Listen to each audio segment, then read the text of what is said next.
Inshallah, you can stop writing now because it is 5:46. And let's go through this surprise quiz, right? طيب الحمد لله رب العالمين أشهد أن لا إله إلا الله وحده لا شريك له وأشهد أن محمدا عبده ورسوله صلى الله عليه وعلى آله وصحبه والتابعين وتابعيهم بإحسان إلى يوم الدين.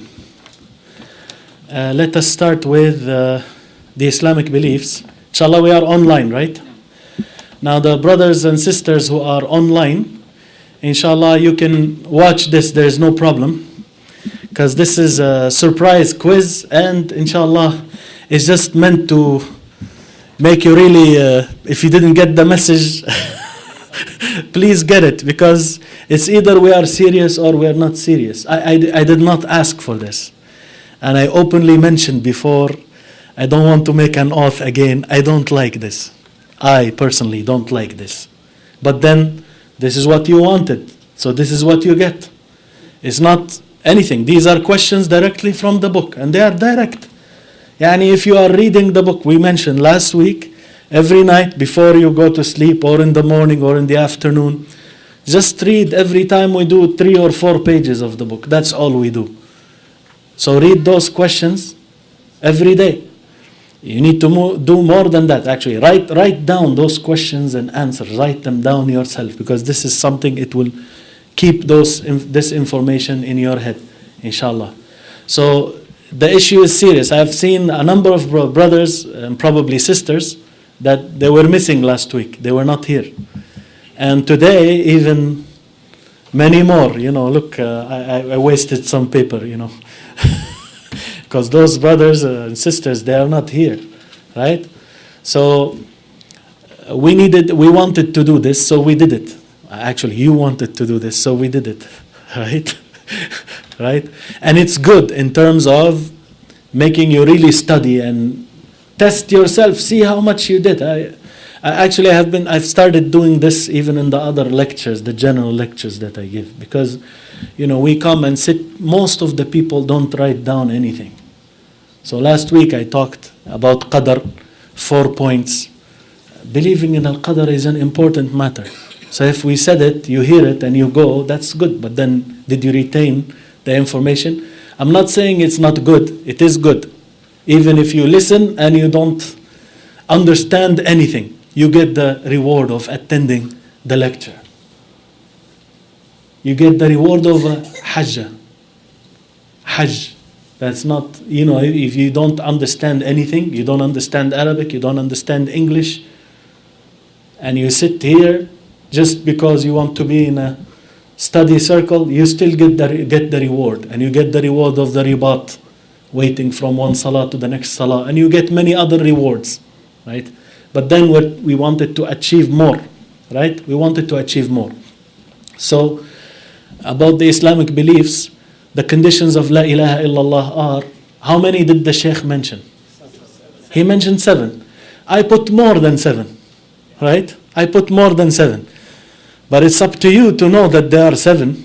If you list 7 and then start thinking, you want to make more conditions for La ilaha illallah on your own, right? Or add what some scholars have added, like we mentioned, some added the 8th, to disbelieve in anything that negates it. Someone might add al-wala wal-bara, right? Loyalty and disownment. Loyalty to this word and what it entails, and disowning anything else. And some of the scholars, they said this is actually included in the 7. We don't need to add more, and make it 25 conditions. 7, that's fine. There is no need to add more, right? But then all of this is terminology. So I said that if someone said the 8th is this, then alhamdulillah, these are scholars, people of knowledge. And this just makes sure that we understand this word and that we say it and we benefit from it. That's all, right? So these are 7, and every one I put the opposite of it. So the first one is what? Al-ilmu bima'naha, which means that the opposite of it is ignorance, jahl. Al-ilm الذي ينافي الجهل. right? Then al-ilm. Then second one is yaqeen, which is the opposite of shakiness, doubting, right? Then the third one is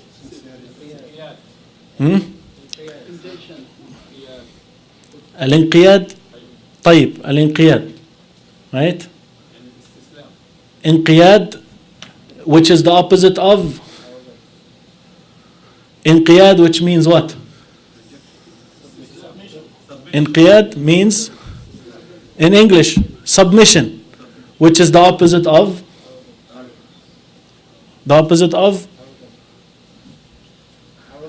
arrogance. Arrogance, right?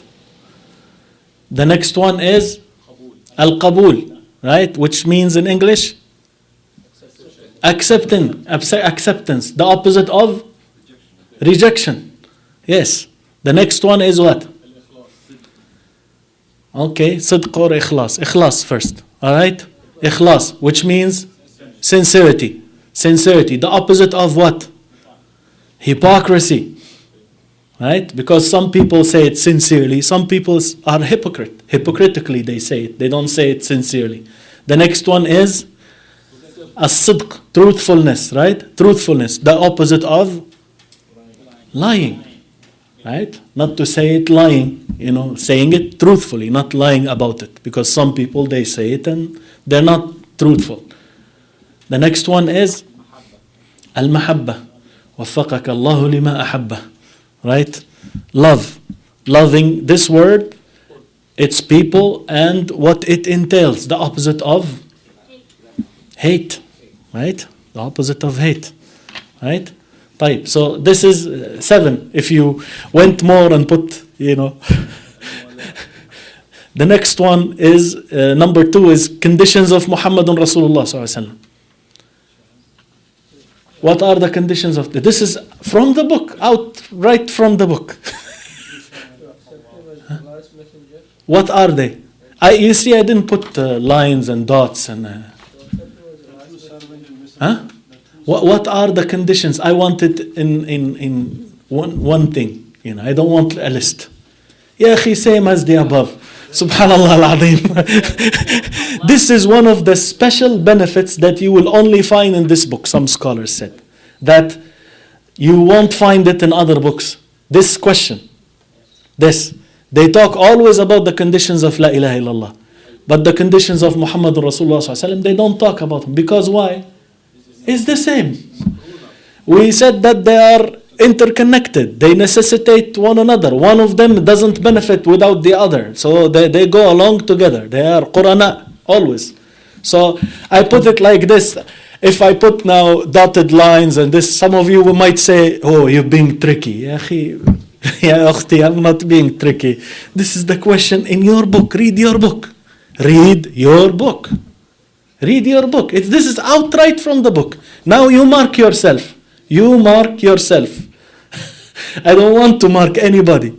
You mark yourself. This is the case. Now, Al-Wabil.as-Sayyib. The first 2 questions, I won't even bother going through them. First 2 questions, do we need to? Do we need to? How many times we repeated it? If you attended here, you would have gotten it without even looking or watching again. Right? But then if you're just here worried about something else or not even taking any one word, not writing any one word, like as a note in your notebook, then maybe you will forget it, of course. So, the first one and the second one, I won't even bother answering it. You need to go and check it yourself. And if you don't know this, then seriously, you haven't been doing anything, right? And still, it doesn't mean that this is not good. La, it is good. Come and attend. I'm just saying the worth of these tests or quizzes, or this is why they do them. This is why they do quizzes, to put you on the edge, to be on your toes. Next time you come, that's why they do pop quizzes and surprise quizzes. So this is the case. طيب. Number 3, the actions vary in reward according to. We did that twice. Last week and the week before. It was repeated. Right? It was repeated. And then at the end, someone asked me a question and we repeated it again. Right? تتفاضل الأعمال بحسب تفاضل الإيمان في القلوب, according to how much reality of faith there is in the heart. This is the 2 principles that Al-Imam Ibn Qayyim mentioned. That the actions vary in reward according to how much belief, how much realities of faith. Sincerity, intention is part of it, but other things, right? The realities of faith, how much iman you have in your heart, then the reward will vary. Also, the good deed, according to how perfectly it was done. It will wash away the sins according to how perfectly it was done. Right? تتفاضل الأعمال بحسب تفاضل الإيمان في القلوب. The second principle that he said is that العمل الصالح يكفر السيئات بحسب كماله ونقصانه. The good deed will wash away and erase the sins according to how perfect it was done, how perfectly it was done. Remember, he mentioned the example of fasting Arafah and Ashura. One of them washes 2 years and one of them washes the sin of 1 year. So you are washing the sins of 3 years in 1 year. If you do it every year, then you are washing 3 years in 1 year. How can this happen? They said, you will get raised in degrees and levels. Right? So he was saying, this is only if the deeds were done perfectly.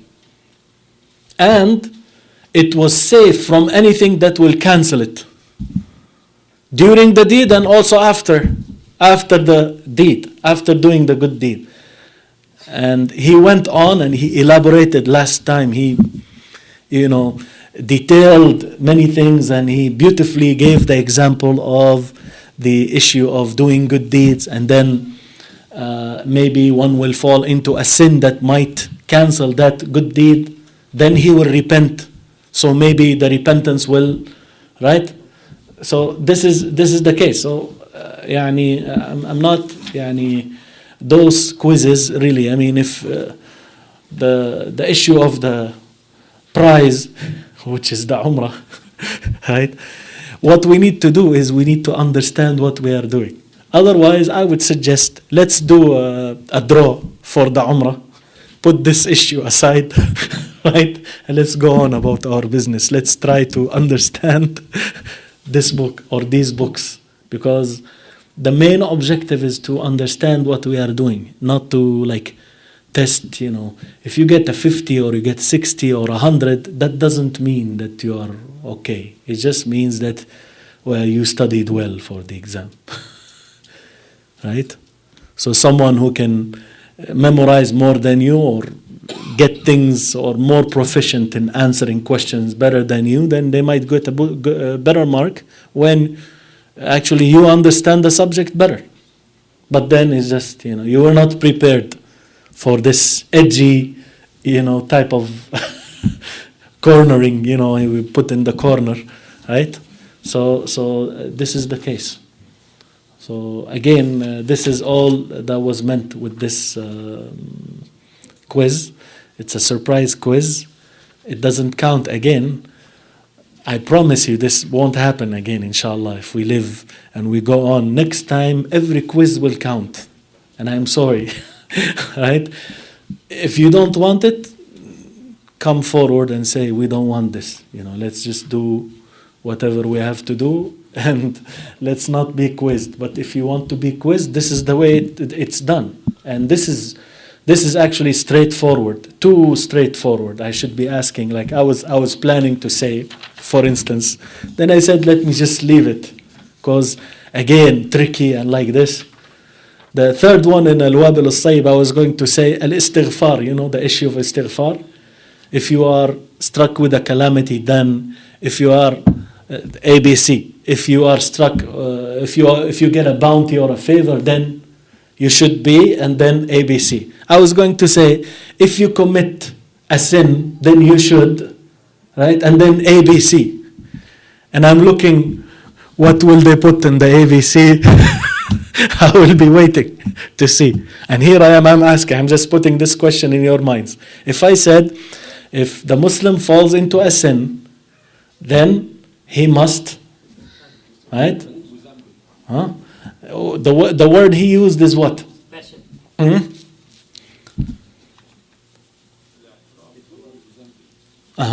He used the first lines of the book. وجعلنا وإياكم ممن إذا أعطي شكر وإذا ابتلي صبر وإذا أذنب. That's the word he used. That's the first thing that he mentioned in the book. Right? So when he reached that point, he mentioned istighfar, tawbah, صدق اللجوء إلى الله, and so on. He used a number of words. But the word you are responsible for is istighfar. So if you put istighfar, then that's it. If you fall into a sin, you seek forgiveness. But now you see the A, B, and C. You know, with shukr, A, B, and C. And with sabr, there is A, B, and C. With istighfar, he didn't mention anything, so you should leave it blank. But then, I was expecting, someone will say, "Oh, this is tricky, and why did he do that?" I mean, this is how they put quizzes, so that those who know their work or they are very familiar with the book, with the material, they will stand out. And those who won't, then maybe will put repentance, and then A, B, C will be. Right? They will put the conditions of repentance. And maybe someone will put a D also, saying that if it's the right of somebody else, then you have to return their rights to them as the conditions of repentance. But which is good, but he didn't mention this. Right? He didn't mention it. Right? So this is the case. I hope the message reached home. I think already it reached some people, because they're not showing up unless they are hoping that they will miss, and then still they can do things. You have up to 3 to miss, right? But then sometimes there will be a quiz maybe that you miss if you don't attend, and that's the way it's gonna go, inshallah. Unless we don't want this, so let's agree on that. Let's do a draw for the Umrah, and let's just continue peacefully with peace of mind, right? Inshallah. طيب. So we said that between Maghrib and Isha it is Al-Wabil.as-Sayyib. This surprise quiz took a good time from us.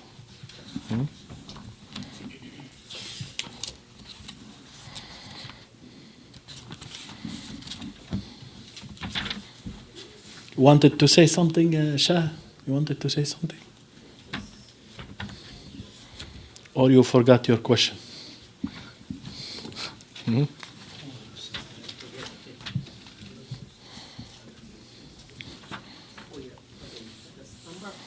Question number 4. Mm-hmm. Good deed is very person to person. Mm-hmm. Good deed is very person to person. His rank is high or low. How he is seriously taken. Mm-hmm. The good deed.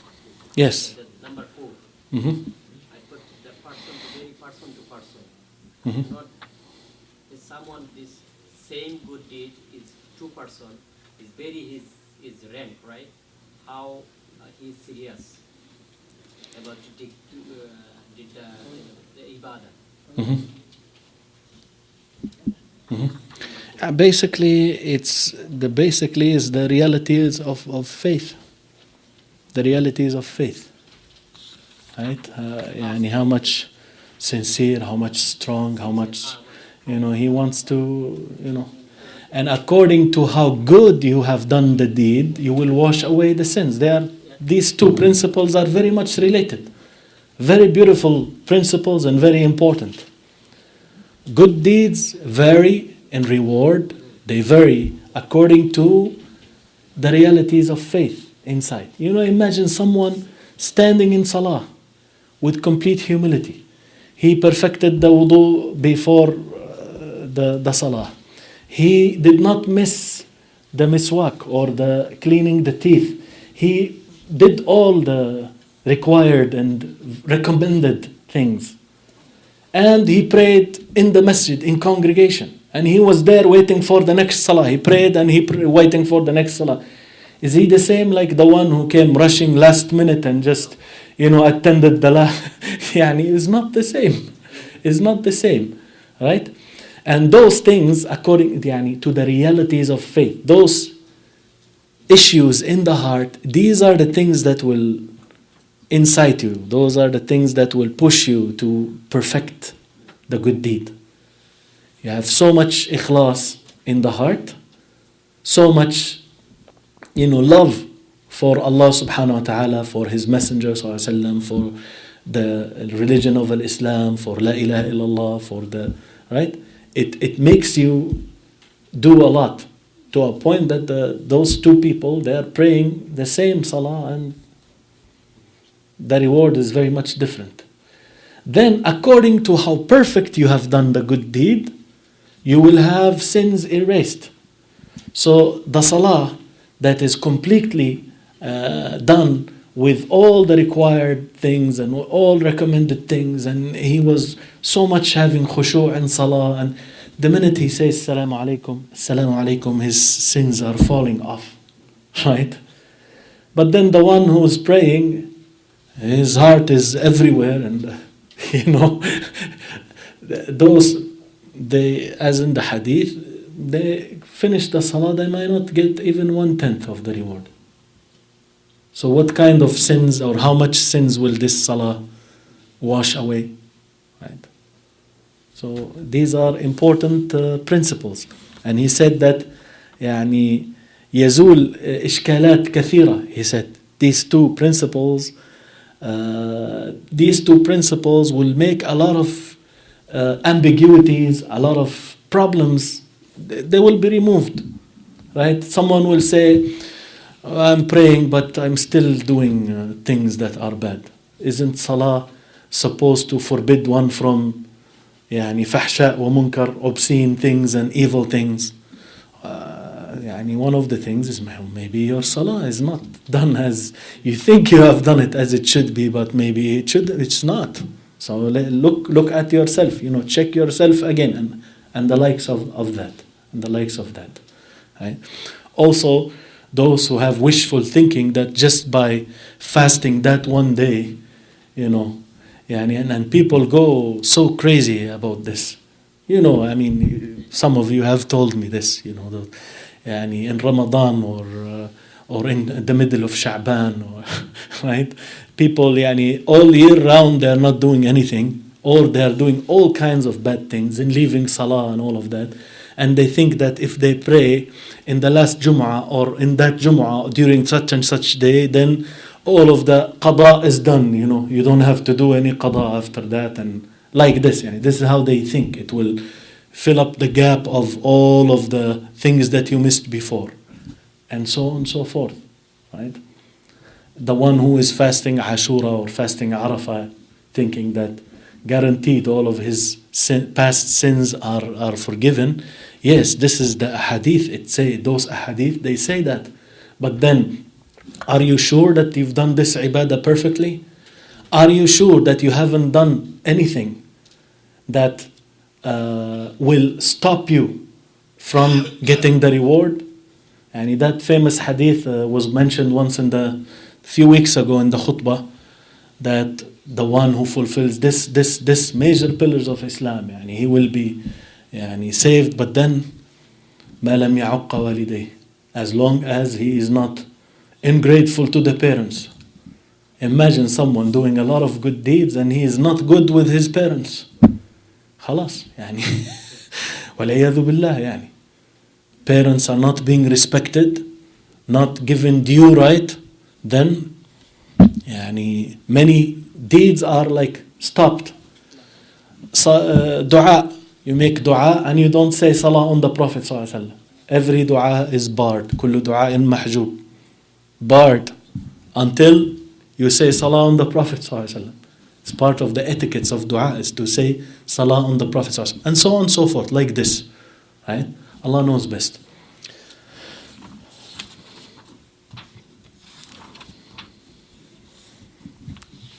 طيب, with Al-Wabil.as-Sayyib, the section starts on signs of giving due respect and regard, glorifying the Allah's prohibitions. Allah's prohibitions.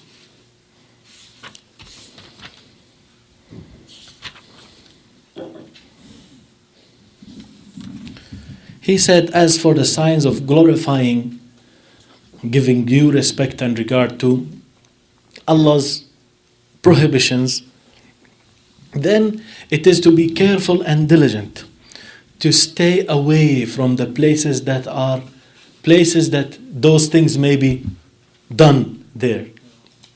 Al-Bu'di taba'ud an madhanniha. Places that you think people will disobey Allah there, will do some prohibited things there, then you stay away from those places. From the causes, you stay away from the causes leading to doing these prohibitions. Whatever ma yad'u ilayha, whatever calls for doing these prohibitions. Staying away from any means that will bring you closer to the prohibitions of Allah. Exactly like the one, he mentioned an example, like the one who runs away from the places that has pictures, suwar, that has pictures, which will cause one to fall into fitna, which will cause one to fall into temptation. That is for the fear, you stay away from that place that has pictures in it, for the fear of being tempted by these pictures. To stay away from the signs of respecting Allah's prohibitions is to leave things that there is nothing wrong with it. لا بأس به. There's no harm in it. It's not haram. Right? To leave what is not haram, fearing from falling into what's haram, that there is haram in it. To stay away from the extra things that are allowed. To stay away from the extra things that are allowed, mubahat, fudul al-mubahat, for the fear that one will be falling into things of dislike, makruhat. To stay away from those who openly commit those things, or beautify those things, or call to these things, or they look down, they take it easy and lightly. They don't care whatever they do of these things. For mingling with someone like this calls for the anger of Allah subhanahu wa ta'ala and His displeasure. And no one mingles and befriends a person like this except one whom the glorification of Allah and Allah's prohibitions is dropped from his heart. That's why he is around those people who do these things and they don't care about doing them. And it's, levels, levels upon levels. The worst of them are the ones who are openly doing haram things, right?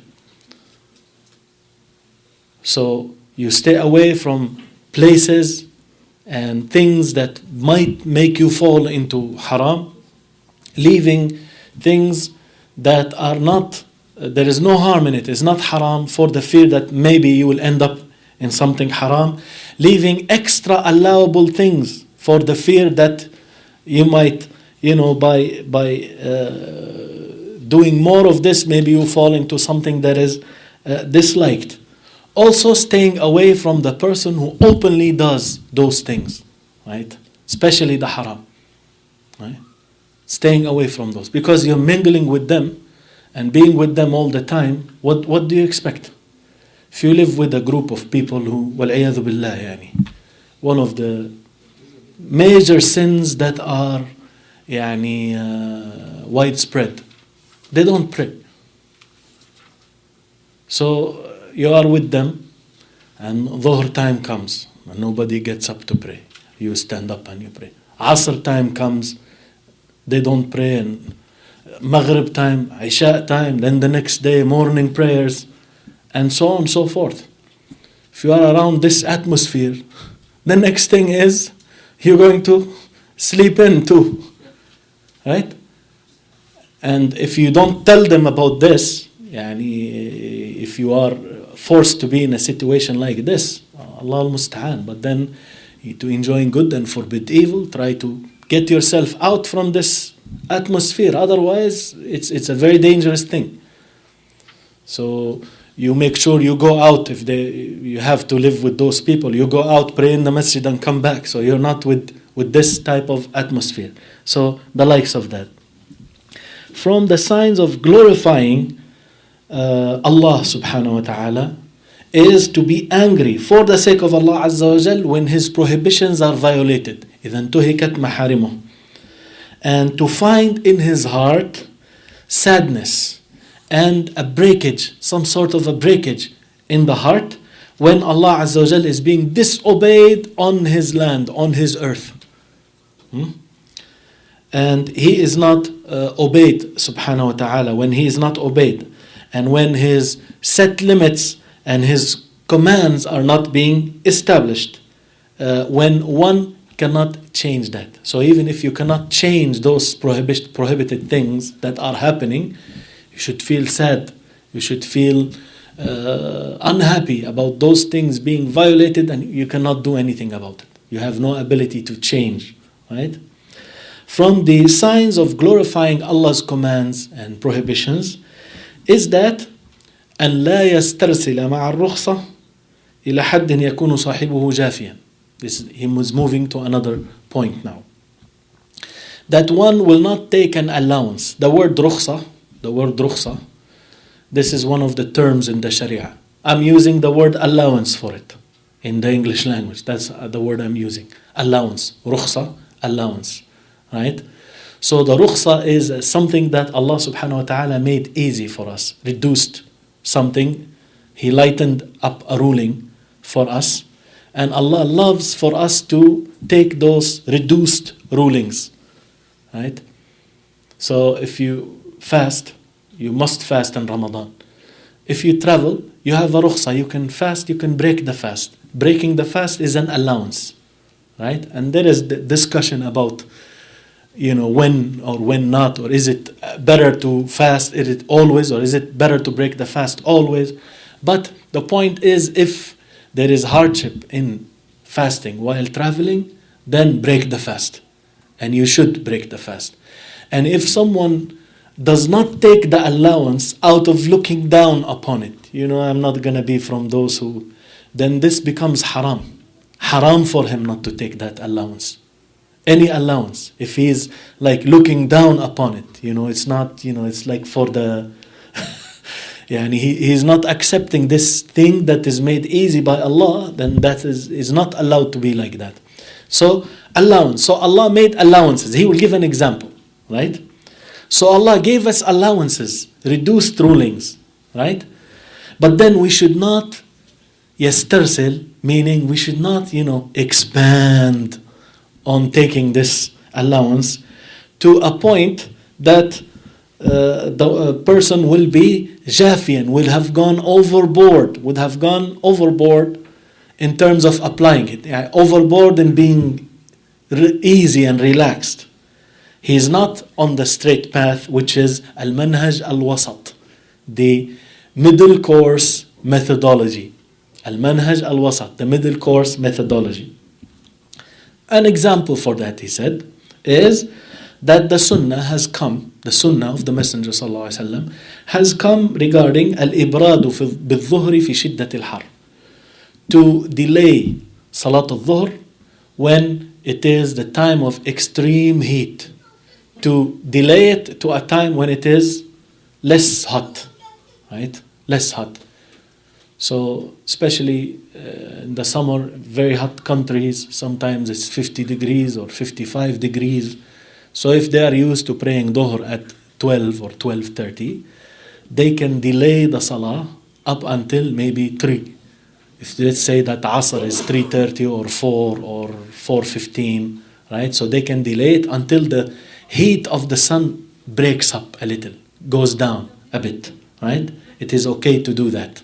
So now he says the extreme taking of allowance, the extreme interpretation of applying this allowance. أن يبرد إلى فوات الوقت. He would, okay, let's delay until the time is cool, until the heat of the sun breaks. Then until Asr time is in. He lost the time of Dhuhr. Just expanding on that, taking his time more than he should. Or مقاربة خروجه is almost, the time is almost gone. يعني you say Assalamu alaikum wa rahmatullah, Assalamu alaikum wa rahmatullah. Oh, the time of Asr is in already. Or 2 rak'at in the time of Dhuhr and 2 rak'at in the time of Asr. Right? Which is not supposed to be like that. The whole salah should be done in its time, not half and half. Right? You caught Salat al-Dhuhr, yes, because you got a rak'ah before Salat al-Asr. But then it's not supposed to be like that. هذا ترخص جاف مترخصا جافيا. He would be someone who is applying the allowance, but in an extreme way, in an overboard way, the extreme of easy and lazy and slacking and so on and so forth. He said that the wisdom behind this allowance is that the salah during the extreme heat, it will prevent the one who prays it from the khushu' and the hudur, from focus and concentration and being present, his heart being present.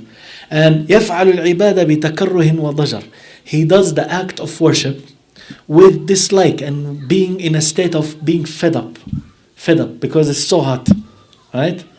So from the wisdom of the legislator is that he commanded them to delay it until the heat breaks up or goes down, is reduced. ينكسر الحر. So the person, the servant of Allah, will pray with a heart that is a present heart, not absent, thinking about the heat, but he is absent, he is present, and he will achieve the objective of the salah, and that is al-khushu', the humility and focus and concentration, wal-iqbal ala Allah ta'ala, and turning to Allah Azza wa Jal. Also, from this, same in those examples, example of looking at the objective is him alayhi salatu salam prohibiting or forbiddance, ordering not to pray while the food is present, or when one is in need to relieve himself, either to urinate or defecate. He's like wrestling, fighting with urine and feces. He needs to relieve himself, and he doesn't want to maybe make wudu again. So he has wudu, he wants to pray first, but then he's like fighting. He cannot focus on the salah when he needs to relieve himself. He's supposed to go relieve himself first and then come back. The food, the same thing. The food is brought, then you eat first, then you pray. Eat first, then you pray. Right? So this is the case. He said that because the heart is attached to these things in a way that yushawish, it confuses for him the objective, achieving the objective behind the salah, and he will not achieve what is intended by the salah. لا يحصل المراد منها. So from the understanding, in terms of the understanding the religion for the person, is that he would, in terms of his ibadah, his act of worship, he will do what he is busy with. He will finish that first, get it out of the way. Then now he will empty himself. He will empty his heart for the salah.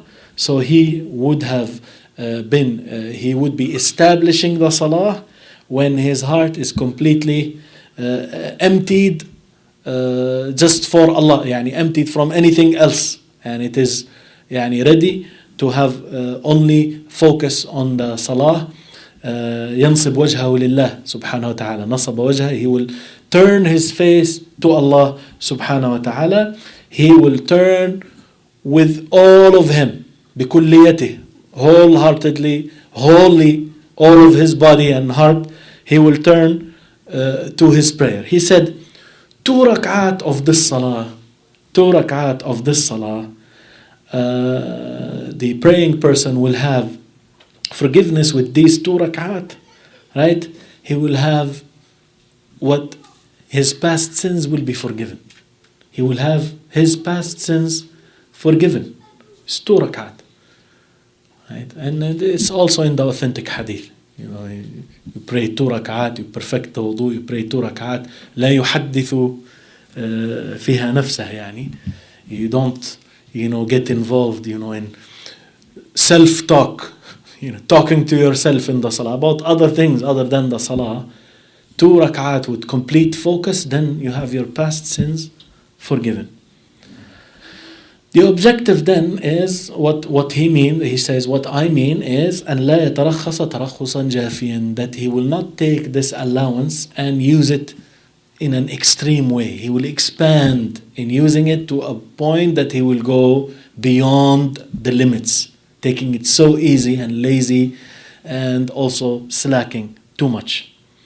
Also, part of this is, the rukhsa, is that it is legislated as a rukhsa, the musafir, the traveler, is given an allowance to combine between the prayers when there is an excuse. And when when he is not able to do each salah on time. That is because he's going into continuous travel and he cannot stop and pray because he's traveling, or تعسره عليه, or the stopping is difficult for him.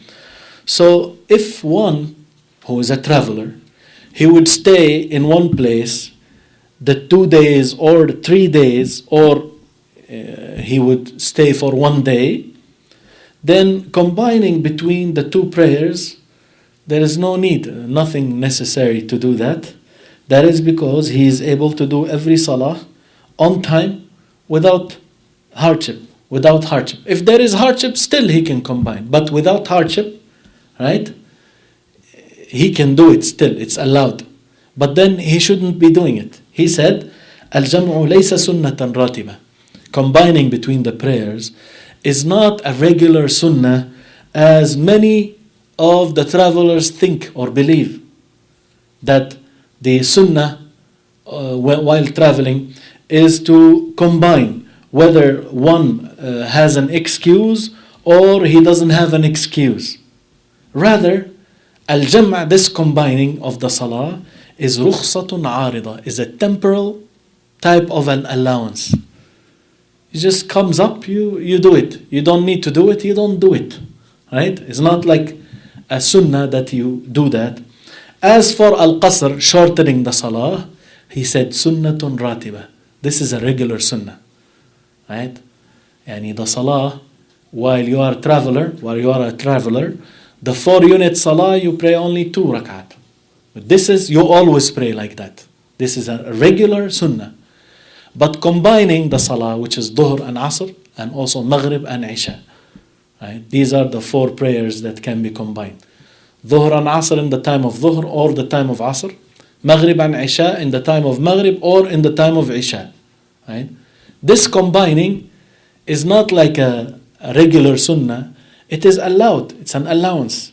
You do it, you do that when you need it. And you don't do it when you don't need it. But shortening the prayers is a regular sunnah. You do it always. Right? While you are a traveler. So the sunnah of the traveler is to shorten the 4-unit prayer, whether there is an excuse or there is no excuse. As for combining between the 2 prayers, then hajatun wa rukhsa. It is a need, it is an allowance. فَهَذَا لَوْنٌ وَهَذَا لَوْنٌ. This is one type and that's the other type. Another type. One type is a regular sunnah, the other type is a temporal allowance based on the need. Right? Based on the need. So you are allowed to combine while you are traveling, but then if there is no need, better pray on time. Especially when you are staying in one place. Maybe you're staying in a hotel all day long, you don't do anything. Right? So pray the salah on time. Right? If you combine, that's okay, but still you should be praying on time because you got nothing to do. right? So why would you combine if there is no need? Pray each salah on its time. طيب. Another example that he gives, he says, الشبع في الأكل رخصة غير محرمة. To eat and to have a full stomach is an allowance. It's not prohibited. It is an allowance that is not prohibited. Right? So we have the famous hadith of Abu Huraira radiallahu anhu. That Rasulullah sallallahu alaihi wasallam sent him and he brought the milk. And when he came back, he found so many people. And then he said, how much milk will be left for me? Anyways, he has to listen to what Rasulullah ﷺ says. So he gives them the milk. Each one drinks. And until only him and the Prophet ﷺ remained. So Rasulullah ﷺ tells him, drink, Abahir. Right? So he drinks. He gives him again. Then he gives him again. He gives him again. Alhamdulillah, with the barakah of the Prophet ﷺ, the milk, continued, right? It was there, used. It doesn't finish, right? With the barakah of the Prophet, the blessings of the Prophet sallallahu alaihi wasallam. So he tells him, drink, until he says, by the one who sent you with the truth, I do not find anywhere more to put. لا أجد له مسلكا أو like this he said, I do not find any channel for me to put more milk in there, right? So it is allowed to eat or drink and be full, right? He said that the servant of Allah should not be going overboard, should not be going to the extreme, to a point that being full will reach the point of at-tukhma wal-imtila. He reached the point of being completely overfilled, right? And like tukhma, this is like when you are right? Yani so much, it turns into a disease in the end, right? So you should not go to that point where you are completely overfilled. And now, يتطلب ما يصرف به الطعام. He is looking for something now to get rid of this food, right? Some people, they have ready, sodas or whatever, different drinks, and whatever, to help them, digest the so many things that they ate, right, and drank, right. So they are ready with that on the table, that's already there, right. So he said he's looking now for a way to get rid of all of the stuff that he threw in the stomach. So now his worry now is his stomach, before the food and after the food, right? So rather, what is the servant should be, the case should be for the servant, is that يجوع ويشبع. Sometimes he's hungry, sometimes he's full. ويضع الطعام وهو يشتهي. He leaves food and he still has a desire for it. He wants to get more, but he stops there. And ميزان ذلك, the balance for this, is the statement of the Prophet sallallahu alaihi wasallam, ثلث لطعامه وثلث لشرابه وثلث لنفسه. 1/3 for his food, 1/3 for his drink, and 1/3 for breathing, 1/3 for the air, right? 1/3 of the stomach for drinking, 1/3 for eating, 1/3 for the air. This is the balance, right? He said, so he should not be having all 3/3, all of them for the food alone by itself, right? All 3/3 are for the food, and there is no space for drinking, no space for air. طيب. So now this is how he's saying that, he mentioned that from the signs of glorifying Allah's prohibitions is to stay away from anything that will make you fall into it. Places, people, anything that will tempt you to fall into it. Also, that you should not go overboard with allowances. Those reduced rulings, use them with wisdom and use them when you need them, right? And he gave the example of Salatul Dhuhr and praying it delayed in the extreme heat, right? And he gave also other examples, like other things, and then combining, and then the allowance of being full in terms of eating, right? You should not go overboard in that regard. Now, as for exposing the command and the prohibition to at-tashdid al-ghali, right? To be severely harsh, to the extreme of harshness. The examples before, extreme in, taking it easy, yeah, overboard and taking things lightly, right? Now the other side is extreme of being harsh and tough and hard in terms of application. So he said, it's like the one who yatawaswas fil wudu. This is a problem, Allah al-Musta'an. So many of us have that. So many of us have been asked so many things about this. Many times.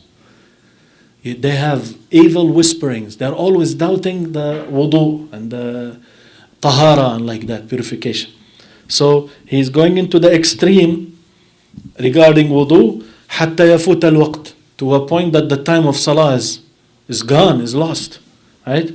Or he would be repeating takbiratul ihram up to the time when he misses qira'atul fatiha with the imam. Some people, you have to purify, make your intention right, so and then and then sometimes they make takbir many times, because of this they miss the fatiha. Some people miss the ruku', they're still struggling with themselves, refining their intention for the salah. Or maybe almost, he said, he will miss the rak'ah. Or he will go extreme in terms of wara', staying away from doubtful food, to a point that he will not eat anything from the food of the general Muslims, for the fear that there are doubts about it. Doubts, right? And there are those people, there are many of them, right? They're doubting everything. All the food is not, they cannot eat except some of them from the meat that they slaughter themselves. They don't trust nobody with the meat. He said, it looks like they had this problem long time ago, right?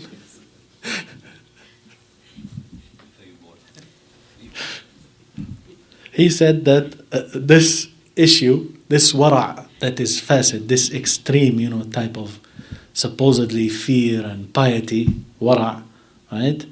It's corrupt. It's not right. This has entered upon some of the worshippers whose share of the legal knowledge was very little, right? To a point, what did it lead them to? It has led them to stop eating anything from the Muslim lands. يأكل شيئا من بلاد المسلمين. And he used to take provisions from the food that is carried to him from the land of the Christians. Right? He orders food from non-Muslim lands because the food here is doubtful. Those Muslims, I don't know. Right? So he orders food from, this is Ibn al-Qayyim, he's mentioning that. So, he said, and he sends, with intention, he intentionally, deliberately sends, يبعث بالقصد, to get that food from the Christian land. So this extreme ignorance has made them fall into, and this extreme exaggeration, غلو زائد, has led him to have very evil thoughts about the Muslims and to have good thoughts about the Christians. نعوذ بالله من الخذلان. He says, we seek refuge with Allah from being in a state of letdown and a state of failure. Right? So the reality of, or the real glorification of commands and prohibitions of Allah, he is reminding us now that they should not be opposed by extreme relaxation, extreme, taking it really lightly, going to the extreme of being lazy and slacking. And they should not also opposed by the other side of the extreme. The other side of the extreme, right? Which is being harsh and tough and very difficult in application. For what is intended, the objective is to be upon the straight path. The straight path that will make one reach Allah subhanahu wa ta'ala. Al-Musil Allah azza wa jal bisalike. That the one who treads that straight path, he will reach Allah. He will be pleased. Allah will be pleased with him. Allah azza wa jal did not command, subhanahu wa ta'ala, He did not command a command except that the shaitan has two nazghatan, two prompts, two types of interference, right? إما تقصير وتفريط وإما إفراط وغلو. Either falling short and falling into missing and losing what Allah has ordered, not applying it, or the other side, ifrat, going to the exaggeration, and ghulu, too extreme, being overboard in terms of application. So the shaitan, he does not care what he achieves of the two sins, right? He does not care what he achieves from the servant. So if he makes one fall short, he is happy. If he makes one goes to the extreme, he is happy too. He doesn't care which one he gets, right? For he, look, Al-Imam Ibn Qayyim, he says, he, that is the shaitan, he comes to the heart of the servant and he sniffs it. Yushamma, right? He sniffs the heart, right? So he's testing, examining the heart of the servant. If he found that there is in it taqsir or futur, this person is always falls short, takes things easy, is always fed up and tired of things, right? Tawani is slacking. Tarkhisan, he takes things lightly, easily, loving allowances. Then أخذه من هذه الخطة. He will take him from this door, he will have a plan in this regard. So فثبطه وأقعده. He will make him lazy and he will make him sit back, be delayed. ضربه بالكسل والتواني. He will hit him with laziness and slacking and al-futur, always being fed up and tired. And he opens up for him the door of ta'wilat, interpretation, right? Interpretation. And ar-raja, hoping. And other than that, it's okay, there is no harm, Allah is forgiving, Allah like this,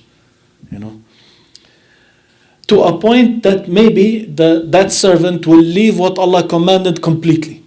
Jumlatan, he will leave all of it. He will not do anything of what Allah has ordered. And if, on the other hand, if he found that person, he has hadaran, he is cautious. If he found a person after he sniffs his heart, he found him to be a cautious guy, or jiddan wa tashmiran, he is serious and he is active person, he is an active, or nahdat, and he is someone who jumps, embarks on doing things. And he was hopeless, the shaitan was hopeless that he will take him from the other plot, the other plan. Then he will now, making him fall short, that is, he couldn't do that. Then now he starts ordering him bil-ijtihad az-zaid, to do extra striving, extra, more than what is legislated, that is. And he would beautify for him the fact, he would tell him that this is not sufficient for you. سَوَّلَ لَهُ أَنَّ هَذَا مَا يَكْفِيكَ همتك فوق هذا. You have, mashallah, you have a very strong willpower. You can do better than that. And you should do more than the other doers are doing. You should not sleep if they sleep. You should not break fast when they break fast, always continuously fast. And you should not be tired and fed up when they get tired and fed up. And if one of them washed his 2 hands and his face 3 times, then you wash them 7 times. And if one makes wudu for the salah, no, you make a full bath for it. فاغتسل أنت لها. Right? And the likes of that, من الإفراط والتعدي. Ifrat, going to exaggeration, overboard, and ta'addi, passing the limits now. He is going even beyond the legal limits. So this exaggeration and passing the limits and transgressing from the straight path, then he will push him to be on that road, right? Yani being passing the limits. Yani you have a straight path. The first one, take it easy until he's behind the straight path. He doesn't get on it. The other one, he's on it and then he left it. It's behind him already, right? He left it and the straight path is behind, right? So this is the case. Yani one is not reaching it, falling short. He didn't catch up. The other one, he went far ahead and he left it. He's outside of it completely. And his objective from the 2 persons, from the 2 men, من الرجلين, his objective, the shaitan is to make them leave, to exit from the straight path. This one, by not coming close to it, not coming near and not even getting close to it. And the other one is to pass it and to transgress it, miss it. And with this, the most of the creation have been, put into trial. They have been tempted with this, futinu, بهذا, most of the people. And nothing saves from this except ilmun rasikh, except knowledge that is firmly rooted, deeply rooted. Knowledge of the Sharia that is deeply rooted. And iman, faith. And quwwah ala muharabati, strength to fight the shaitan. Waluzum al-wasat, and to stick to the middle course, the justly balanced course. Wallahu al-musta'an. And from Allah we seek the help. He said from the signs also of glorifying the command and the prohibition is that the command will not be interpreted, will not be explained, that it is commanded or prohibited for that matter because of a specific reason. And this will weaken his submission. It will weaken his submission and surrender to the order of Allah Azza wa Jal. Rather, one should surrender and submit to the order of Allah and His ruling, carrying out what Allah has ordered him with or commanded him with, whether the wisdom of the legislation was appeared to him or was apparent to him regarding the order and the prohibition, or the wisdom is not there. He did not recognize it. He did not know it. Right? So if the wisdom behind the legislation was apparent, was clear to him in the command and the prohibition, then this will make him be increased in submission, right? And surrendering to the command of Allah. And this will not cause him to basically pull out completely from it and leave it completely, like it has done, or like what happened to many of the زنادقة الفقراء والمنتسبين إلى التصوف. Many people who claim, to be Sufis, or the poor, the poor fuqara, in terms of, poor to Allah, there's Sufis and close to Allah. This has led them to, because they have explained the commands, right, in a way that is not right, for a specific reason that is not there, then they ended up يعني not applying Allah's commands and orders. So Allah Azza wa Jal created the 5 prayers established for establishment of His remembrance, and using the heart, the body and the tongue in serving Allah, in worshipping Him, and to give each of these body parts, the heart, tongue and body, to each part of them its share of servitude, its share of worship, which is the main objective behind the creation of the servant. So then he will be talking about as-salah. I will stop here, inshallah. I will stop here. So some of them explained, I think he didn't mention this, but he referred to the Sufis and like that. فَاعْبُدْ رَبَّكَ حَتَّى يَأْتِيَكَ الْيَقِينَ is a famous thing, Yaqeen here means death, right? So worship your Lord until certainty, which is death, which is that certain for each one of us. We know we are dying. إِنَّكَ مَيِّتٌ وَإِنَّهُمْ مَيِّتُونَ. So worship your Lord till death. That's what it should be. Or they explained yaqeen as, certain faith. So now they claim they have reached a certain level of faith that you don't have to pray anymore, This worship is for the people who are lagging behind. They didn't reach this level, right? So they explained it in a way that is not right, and this caused them to, leave the ibadah itself. And there are other examples of this, inshallah. So, back again to the fact that you will not be a worshipper of Allah Azza wa Jal having complete humility and complete love, right? Complete love and complete humility.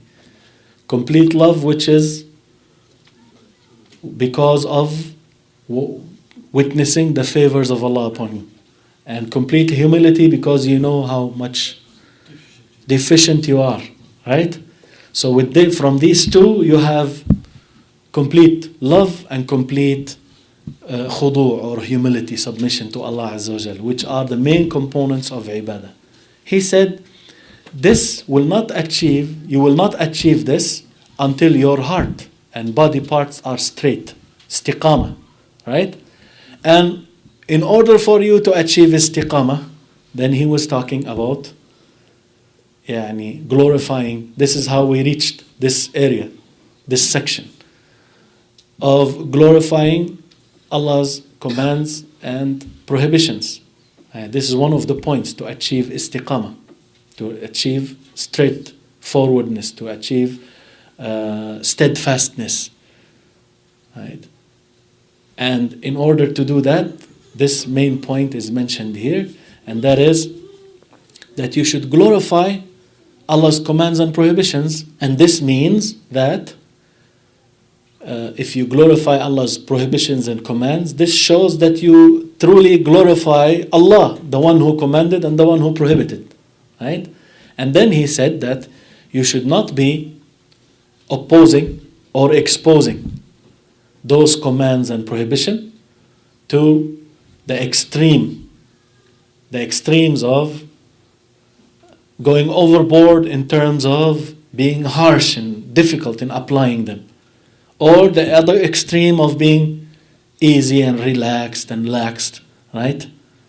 And you should not also explain them away. You see, bring up a wisdom, and since that wisdom is not there, then we don't have to do it anymore, right? So you should not be doing any of these 3 points to the commands and the prohibitions of Allah. You should not go into the extreme of applying them, overstepping what is required. You should not go into the other extreme of falling short and missing some of them or not doing them. And you should not also explain them away by looking for a wisdom behind it. Whether you knew the wisdom or you don't know the wisdom, this is Allah's command. That's enough wisdom that Allah commanded this or prohibited this, so let's just, follow what. And there are a lot of, a lot of examples to this. A lot of examples to this last point. But we have 5 minutes till Salah, so we will just stop here, inshallah. Maybe someone has a question.